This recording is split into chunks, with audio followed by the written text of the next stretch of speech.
ಪದೇ ಸ್ಟೇಟ್ಮೆಂಟ್ ಮಾಡೋದು ಸರಿಯಲ್ಲ. ಈಗ ಇದು ಜನರ ಧಾರ್ಮಿಕ ಮತ್ತು ಅವರ ವೈಯಕ್ತಿಕ ವಿಚಾರಗಳಿಗೆ ಸಂಬಂಧಿಸಿದಂಥದ್ದು. ದನದ ಕೊಬ್ಬನ್ನ ಇವತ್ತು ದಿವಸ ತಿರುಪತಿ ಇದರಲ್ಲಿ ಬೆರೆಸಿದ್ರೆ ರಿಪೋರ್ಟ್ ಬಂದಿದೆ ಅಂತ ಹೇಳಿದ್ರೆ ರಿಪೋರ್ಟ್ ಬಂದಿದೆ ನಿರ್ದಾಕ್ಷಿಣ್ಯವಾಗಿ ಯಾರೇ ಇರಲಿ ಇಂಥವ್ರ ಹೆಸರು ಹೇಳೋದಲ್ಲ, ಯಾರ್ಯಾರು ಅದರಲ್ಲಿ ಪಾಲ್ದಾರ ಇದ್ದಾರೆ ಎಲ್ಲರ ಮೇಲೆ ಕಡೆ ಶಿಕ್ಷೆ ಆಗುತ್ತೆ. ಯಾಕಂದ್ರೆ ನಮ್ಮ ಭಾವನೆಗಳ ಜೊತೆ ಆಟ ಆಡುವಂಥದ್ದು ಪವಿತ್ರತೆ ಇದೆ. ಎಷ್ಟೋ ಜನ ಸಸ್ಯಾಹಾರಿಗಳು ಎಲ್ಲ ಒಂದು ದಿವಸ ಅದನ್ನು ಮಾಡ್ಕೊತಾರೆ. ಬಹುತೇಕ ಅದೇನೇ ಇರಲಿ, ಸಸ್ಯಾಹಾರ ಇರಲಿ ಮತ್ತೊಂದು ಇರಲಿ, ಬೆರೆಸುವಂಥದ್ದು ಏನಿದೆಲ್ಲ ಅದು ಭಾಳ ತೀವ್ರವಾದಂಥ ಗೌರವಾದಂಥ ಅಪರಾಧ. ಇದನ್ನು ಚೆಕ್ ಮಾಡಬೇಕಾಗಿತ್ತು, ಇದು ಮಾಡಬೇಕಾಗಿತ್ತು. ನಾ ಈ ಸಂದರ್ಭದಾಗ ಇವ್ರು ಸ್ಮರಣೆ ಮಾಡ್ತೀನಿ. ನಮ್ಮ ಕನ್ನಡ ಸ್ವಾಮೀಜಿಯವರು ಹೇಳ್ತಿರ್ತಾರೆ ಪದೇ ಪದೇ ಇದನ್ನು ಈ ಎಲ್ಲ ಇವೇನೇನು ಆಗ್ತಿರ್ತವೆ ಅಂತೇಳಿ. ಹಾಗಾಗಿ ಇದರಲ್ಲಿ ಯಾರೇ ಇದ್ರ ಹಿಂದಿದ್ರೆ ಅದು ರಿಪೋರ್ಟ್ ಬಂದಿದ್ರೆ ರಿಪೋರ್ಟ್ನಲ್ಲಿ ಸಿಗಿದ್ರೆ ಅದರಲ್ಲಿ ಯಾರ್ಯಾರು ಇನ್ವಾಲ್ವ್ ಆಗಿದ್ದಾರೆ, ಯಾರು ಇನ್ವಾಲ್ವ್ ಆಗಿದ್ರು ನನಗೆ ಗೊತ್ತಿಲ್ಲ. ಯಾರು ಇನ್ವಾಲ್ವ್ ಆಗಿರೋ ಅವ್ರ ಮೇಲೆ ನಿರ್ದಾಕ್ಷಿಣ್ಯವಾಗಿ ಕ್ರಮ ತೆಗೆದುಕೊಂಡು ಸರಿ. ವಿಜಯಪುರ ನೂತನ ಜಿಲ್ಲಾ ಆಡಳಿತ ಭವನಕ್ಕೆ ಅವ್ರು ಈಗ ಮಾಡಿದ್ದೀವಿ. ಈಗ ಟೆಂಡರ್ ಕರಿತೀವಿ. ಟೆಂಡರ್ ಕರೆದು 1,10,10,000 ಸ್ಕ್ವೇರ್ ಫೀಟ್ ಇರ್ತದೆ. ಸ್ಟೇಟ್ ಆಗಿ ಮಾಡ್ತೀವಿ. ಭಾಳ ದಿನದಿಂದ ಪೆಂಡಿಂಗ್ ಇರುತ್ತೆ. ನಾನೇ 2017ರಲ್ಲಿ 18ರಲ್ಲಿ ಸಿದ್ದರಾಮಯ್ಯ ಕಡೆ ಇದು ಮಾಡಿದ್ವಿ. ತದನಂತರ ಒಮ್ಮೆ ಬೊಮ್ಮಾಯಿಯವರು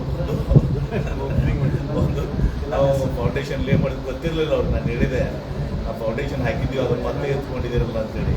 ಅದೇನು ಮಾಡಲಿಲ್ಲ. ಅದೇ ದಿವಸ ಅವರು ಬಂದು ಫಂಕ್ಷನ್ ಮಾಡಿ ಹಣ ಖರ್ಚು ಮಾಡ್ಬೋದು. ಈಗ ಅದಕ್ಕೆ ನಾವು ಭಾಳ ದಿವಸದಿಂದ ಗಂಟಲಿದ್ದೆ ಕೃಷ್ಣ ಬೈರೇಗೌಡರಿಗೆ 7 ತಿಂಗಳು ನಿದ್ದೆ ಆಗಬೇಕಾಗಿತ್ತು.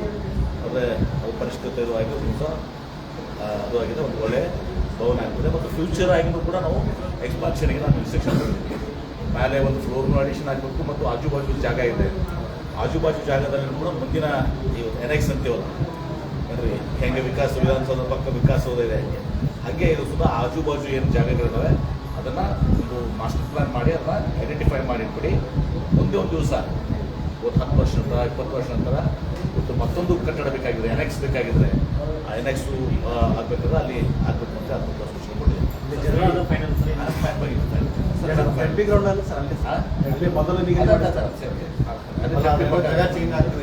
ಯಾರು ಯಾವುದು ಯಾಕೆ ಚೇಂಜ್ ಮಾಡೋದು